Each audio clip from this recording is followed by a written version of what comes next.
What's up, everybody? I'm Apollo. This is Game Night. I haven't done. This is only my second installment of Game Night. I haven't done one in a while since Batman and Arkham Origins back in October.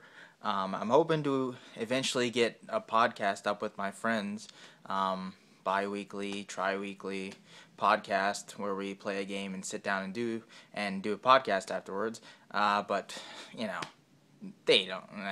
Everybody's busy, so it's a whole thing. But now I'm going on this edition of Game Night. I review Thief for the PS4. Just came out on February 25th.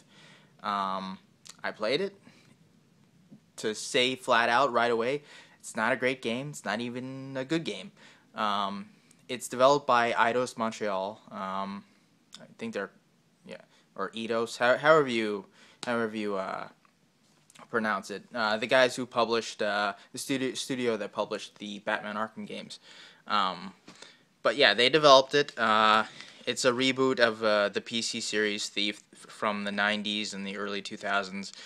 Follows a master thief, Garrett, in this city called, eloquently called, The City. And there's a whole bunch of it's set in a steampunk era, not in the real world. It's not there's no alternate history or anything. It's just a steampunk type feel to the game. There's this thing called the Gloom that's going around killing people really fast. It's a disease, basically synonymous with the bubonic plague, something like that. But let's get right into the meat of the game.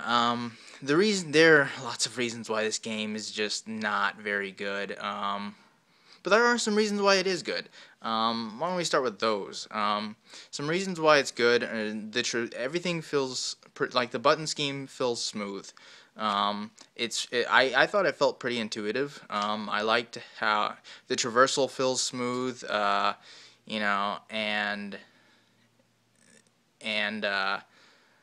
not only does the traversal feel smooth, but the inventory is basically put into the PS4 controller touchpad, which is nice at first. Although later on, like when you have to quickly switch between weapons, it's really a pain in the ass because you'll try to switch between a weapon and it'll like automatically go to the left and pick something else, and you'll try it again, it'll go down and pick something else, and then it really becomes a hassle. Early on in the game, it's not a big deal when you're sneaking through the shadows and there's not too many enemies, but later on when you're sneaking through more intricate sections and there's more enemies and there's more complex situations that you have to go through, and you really have to like think on your feet and be quick, it falls apart. That's another thing. The stealth is really good in the game. Well, not really good, but it's good. It's definitely the best part of the game, without a doubt.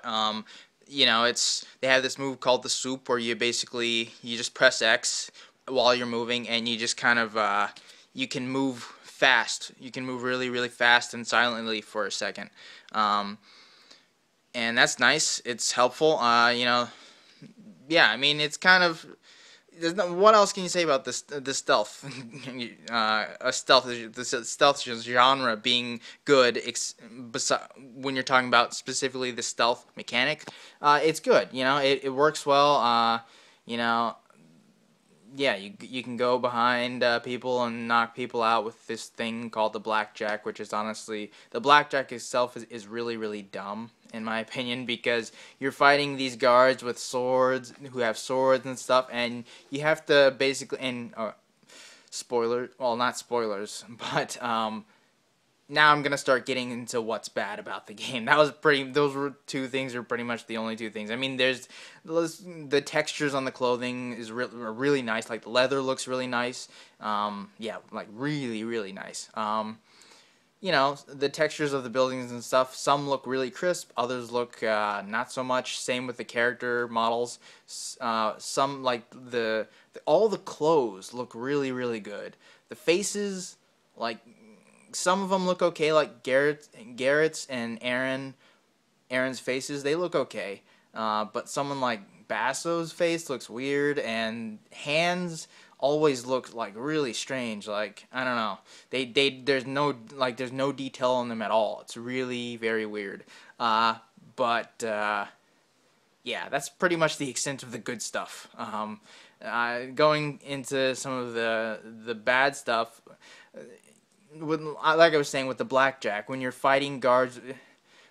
When you're fighting guards who have swords and stuff, and you only have this little, it's basically just a little like baton wrapped in leather that is meant to just knock people out in one hit. It doesn't work like that unless it's a stealth takedown.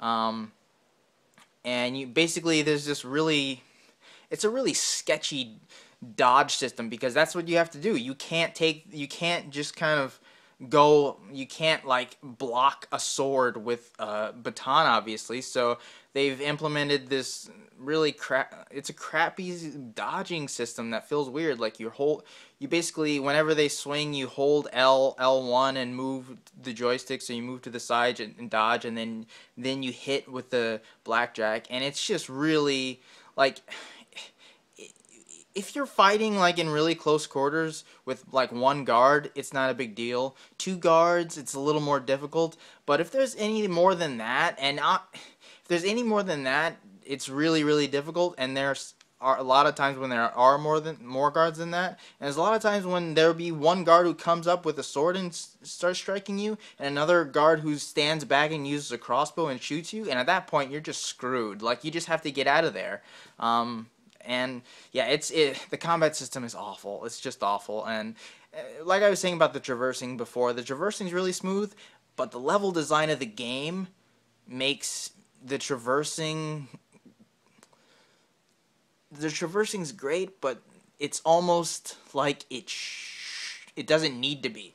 Like, the traversing is better than most of the other things in the game, including level design. Level design not only requires you to do, you constantly have to you're constantly just automatically backtracked, and have to start from the same point after each chapter in the game. You start from the clock tower, and you have to go through all the same sections of the city you've seen already. It's really annoying. There's also no fast travels.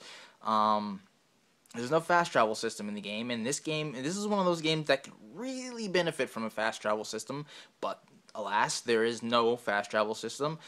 So getting everywhere, and you have to go through the same sections again and again, dodge the same enemies again and again, be stealthy through the same sections and around the same enemies time after time after time, and it gets really monotonous, really boring, really old very, very quickly.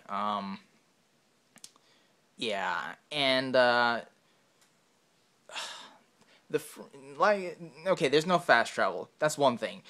But another thing that kind of goes hand in hand with that is that the city as a whole is just, every time you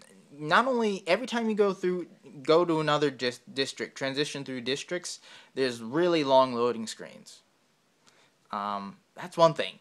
But then, like, I think the prologue and the first chapter, maybe a little bit of the second, when you open windows, there's no load screens. But anytime you open windows to get into houses, because you can open windows and pick locks in the game to get in, because honestly, Garrett's basically stealing anything. He really is. I mean, he goes after a few big things in the game, few big jewels, and there's side missions and such, but you're basically just stealing. Most of the time, you're stealing just cups and plates and bottles and earrings and just really small things. And so you can pick locks and to open doors and windows and go places you're not supposed to. But coming back to the window thing, after a while, when you open windows, there's loading screens as you open the window.